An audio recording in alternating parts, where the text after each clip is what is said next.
Vidéo du 5 janvier 2025 qui explique la situation de ces 3 derniers jours. Bienvenue sur cette chaîne qui vous informe sur l'évolution de la guerre entre la force armée de la République démocratique du Congo et le M23 RDF, soutenu par les Rwandais et quelques pays voisins. Abonnez-vous sur cette chaîne et cliquez sur la cloche pour ne pas rater les informations sur l'évolution de la guerre grâce à une carte évolutive.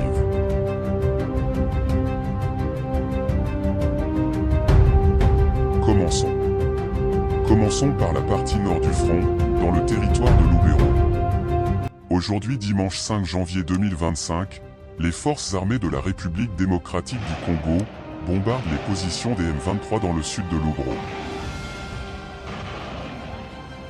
Le samedi, 4 janvier 2025, plus de 15 véhicules, pleins de militaires rwandais et 2 jeeps, ont quitté Rutshuru pour renforcer les M23 dans le sud de Lubero.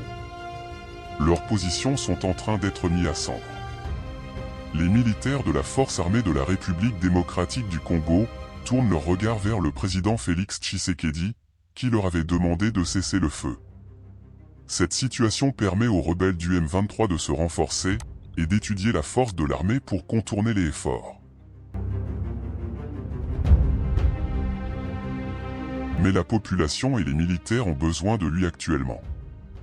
Un militaire contacté vient de dire qu'ils étaient mobilisés et bien positionnés, mais c'est le cessez-le-feu qui a tout changé. Toujours dans le Lubero, en date du 2 janvier 2025, une délégation du mécanisme conjoint de vérification élargie est arrivée à Lubero le 2 janvier 2025.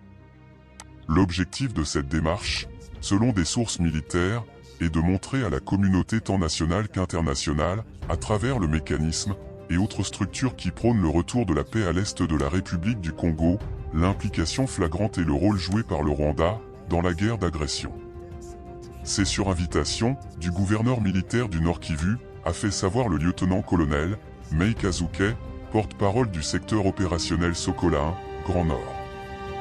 Les membres de la délégation, dans laquelle figurent les experts de la MONUSCO et de la SADC, se sont entretenus avec le soldat de la première classe, Akizimana Iradukunda Jean de Dieu, militaire de l'armée rwandaise, capturé le 21 décembre 2024, lors des affrontements avec la force armée de la République démocratique du Congo. L'étau se resserre. Ce mécanisme va encore une fois découvrir la cruauté d'un État qui abandonne ses soldats juste pour donner bonne conscience et protéger sa ligne de mensonges et de manipulation. La MONUSCO ne va plus nier encore la présence de l'armée rwandaise sur le sol congolais.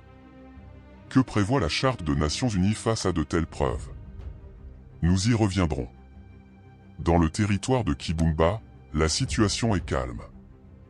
Les M23 continuent de renforcer ses effectifs, après la dernière tentative ratée de descendre vers Goma par Kibumba.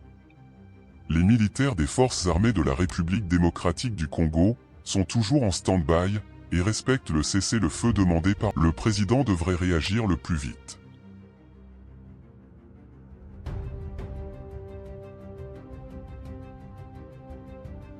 Toujours dans la partie sud, précisément à l'ouest de la ville de Goma. Sur la carte, la partie en jaune est la partie récupérée par la force armée de la République démocratique du Congo ces 2 jours, et la partie en violet est ma partie, récupérée par les M23. Ainsi, ces 2 jours, la force armée de la République démocratique du Congo viennent de récupérer plusieurs localités, certains aujourd'hui dimanche, il s'agit de Kamatale, Kazake, Kabingo, Ruzirantaka, Luwizi, Bitata, Rangara, Kashingamut, Kalanga et Bitagata sur l'axe Ngungu. La population soutient son armée et veut voir l'armée aller plus loin et ouvrir la route Sake-Minova. Les regards se tournent sur Kinshasa pour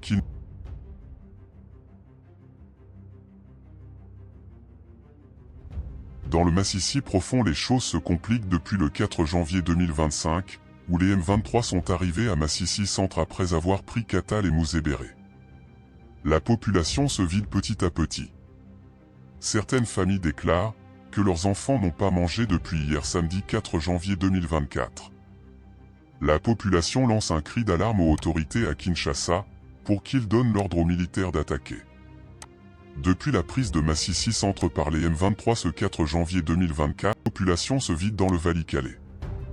Nous y reviendrons dans la prochaine vidéo.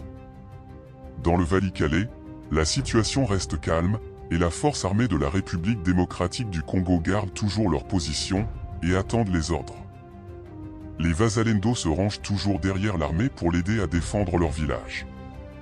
L'armée signale la création de plusieurs faux comptes liés au M23 pour essayer de tromper la vigilance de certains militaires de l'armée de la République. Nous y reviendrons avec des précisions prochainement. Nous arrivons à la fin de notre vidéo du 5 janvier 2025.